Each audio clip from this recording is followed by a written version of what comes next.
क्या बोले थे मोदी जी कि हम पे एक बार भरोसा कीजिए, हमको लाइए।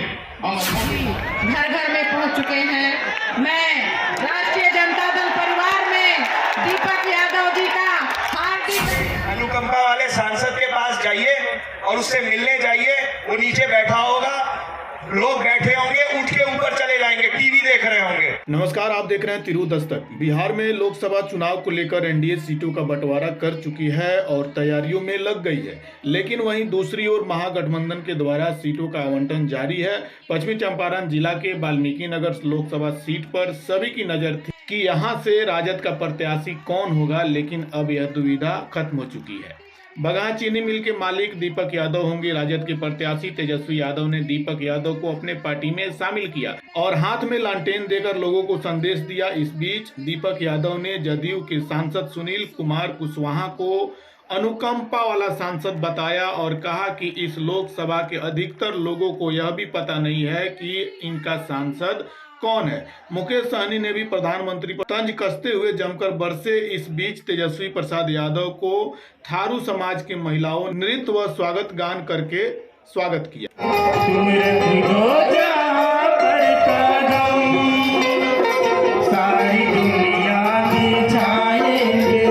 जानता है कोई नाम ही नहीं जानता है। दूसरा पूछो कि उसका शक्ल देखा है तो कहते शक्ल देखा ही नहीं है। ठीक है। तीसरा उससे पूछे कि जब कोई सांसद बनाया, आपने वोट डाला, जब वो है ही नहीं आपके बीच में तो काम क्या करेगा, सम्मान क्या करेगा। तो सबसे और 2019 में हम चुनाव लड़े, हम चुनाव हारे।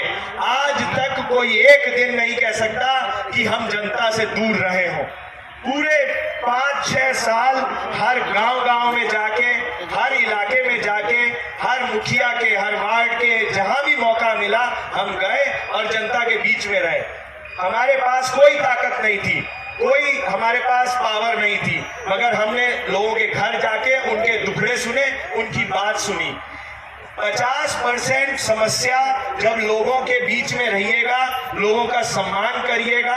और हमारा चौथा स्तंभ जिसके बारे में मैं अब बोलने वाला हूं वो है सच बोलना, झूठ नहीं बोलना। राष्ट्रीय जनता दल का तीसरा स्तंभ होगा कि अगर काम हो पाए या ना हो पाए या जो भी बात हो, सच बोलिए, घुमाइए मत। आज के हमारे अनुकंपा वाले सांसद के पास जाइए और उससे मिलने जाइए। वो नीचे बैठा होगा, लोग बैठे होंगे, उठ के ऊपर चले जाएंगे, टीवी देख रहे होंगे, सोने लग जाएंगे, खाना खाने लग जाएंगे। और तो और छोड़िए, जिस पार्टी में मैं होता था उनके बहुत बड़े नेता ने, जिनका नाम आप सब जानते होंगे, लौरिया की भरी सभा में बोला कि भाइयों बहनों, मैं कभी भी कुछ भी हो जाए नीतीश कुमार जी के साथ हम गठबंधन करेंगे ही नहीं। बोला था नहीं बोला था? जनता के बीच में बोला और उसके बाद भी आज एक गठबंधन कर लिया। तो ये सच है या झूठ है? ये सरेआम जनता में झूठ है। तो हमारी आरजेडी पार्टी का तीसरा स्तंभ होगा सच बोलना। कोई भी समस्या है, कोई भी दुख है, कोई भी समस्या है, हम लोग अपनी जनता से झूठ नहीं बोलेंगे। काम नहीं हो सकता तो बताएंगे इस कारण से नहीं हो सकता, और हो जाएगा तो वही बताएंगे कि हो जाएगा। तो ये 3 स्तंभ हो गए। ये 3 स्तंभ होते ही 50% दिक्कत दूर हो जाती है जनता की। चौथा स्तंभ, सबसे बड़ा स्तंभ जो है काम। जब आप किसी को सम्मान दीजिएगा, लोगों के बीच में रहिएगा और सच बोलिएगा, उस बाद जनता का आखिरी स्तंभ है कि काम करना। जब 3 चीजें सही ढंग से करेंगे और काम करेंगे तो मुझे नहीं लगता हमारी आरजेडी 2.0 50 साल तक भी इस धरती से हिलेगी। बोलिए, हिलेगी नहीं हिलेगी? चौथे स्तंभ के बारे में मैं कहना चाहूंगा, जिसको काम बोलते हैं। आज जिस धरती पे हम लोग खड़े हैं, साथियों, चुनाव का समय है और इस कार्यक्रम में, मिलन समारोह में हम लोग यहाँ उपस्थित हुए हैं। मैं आपके बीच में एक संदेश लेके आया हूं। साथियों, ये देश गुलाम था, अंग्रेज का शासन था, और आपके और हमारे पूर्वज ने मिलकर इस देश के लिए पूरे 200 साल तक लड़ाई लड़ा। हजारों लाखों की संख्या में हमारे पूर्वज ने बलिदान दिया, तब जाके ये देश आजाद हुआ। जब देश आजाद हुआ तो बाबा साहब भीमराव अंबेडकर ने हमारे लिए एक संविधान बना के दिया, जिसमें पहले राजा के घर में बच्चा जन्म लेता था, वही राजा बनता था। लेकिन बाबा साहब ने कहा कि नहीं, अब इस देश का राजा रानी के कोख से बच्चा जन्म लेगा, वो राजा नहीं बनेगा। इस देश का राजा वो बनेगा जिसके पास वोट होगा, वो व्यक्ति राजा होगा। और बाबा साहब ने हमें एक संविधान बना के दिया, हमारे देश के लिए एक लोकतंत्र दिए। और साथियों, हमारा देश आजादी के 77 साल बीत गया, लेकिन आज हमारा देश, जो हमारे पूर्वज का जो सपना था, कहीं ना कहीं कुछ लोगों ने इसको गुमराह करके आज कहीं ना कहीं हमारे पूर्वज के सपना को चकनाचूर करने में लगा हुआ है। इस देश को लोकतंत्र से हटाकर राजतंत्र में लाना चाह रहा है। साथियों, इस देश के संविधान को बदलने का कोशिश किया जा रहा है। आज संविधान के दम पे आज गरीब पिछड़ा, आज मल्ला का बेटा भी आपके सामने में अपनी बात रखने का हैसियत रखता है। ये किसके कारण? ये संविधान के कारण। लेकिन कुछ लोग जो है, नागपुर में डिसीजन होता है, अब नागपुर के इशारे पे देश में संविधान को बदलने की सोच रखते हैं। साथियों, आज बताइए देश किस जगह पे पहुंच रहा है? आज बताइए देश में दो मुख्यमंत्री को जेल में डाल दिया गया। क्या ये लोकतंत्र है?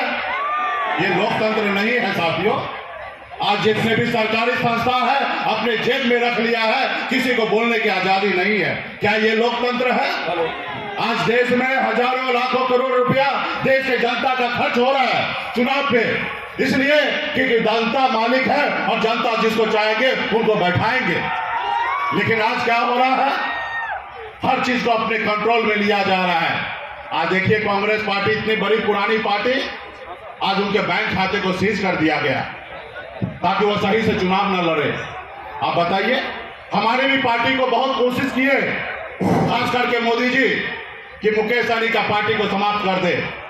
लेकिन हमने बहुत मेहनत किया, लेकिन हमारी पार्टी को रजिस्ट्रेशन नहीं कैंसिल कर पाया। हमने उसके लिए काम किया। इस देश में 927 पार्टी को रजिस्ट्रेशन कैंसिल करवा दिया ये मोदी जी की सरकार ने। तो साथियों, हम सबको मिलकर लड़ाई लड़ना पड़ेगा, संघर्ष करना पड़ेगा। जैसे हमारे पूर्वज ने संघर्ष किया, वैसे हम सबको संघर्ष करना पड़ेगा। आज हमें खुशी है कि आज हम ऐसे शक्ति के सामने में लड़ाई लड़ रहे हैं जो आज गरीब पिछड़ा लोगों को सपना को अपने पैरों तले कुचल रहा है। क्या बोले थे मोदी जी कि हम पे एक बार भरोसा कीजिए, हमको लाइए, हम अच्छा दिन लाएंगे। क्या आप लोगों को अच्छा दिन मिला है? आज बताइए ना, 5 किलो चावल देना ये हमारे लिए अच्छा दिन है। आज हमारे बच्चे नौकरी के लिए तरह तरह के भटक रहे हैं, दूसरे राज्य में नौकरी करने के लिए 8,000 की नौकरी के लिए मजबूर है। आज हमारे लोगों को नौकरी नहीं मिल रहा। तो इसलिए साथियों, आज कहीं ना कहीं हमें लड़ाई लड़ना है।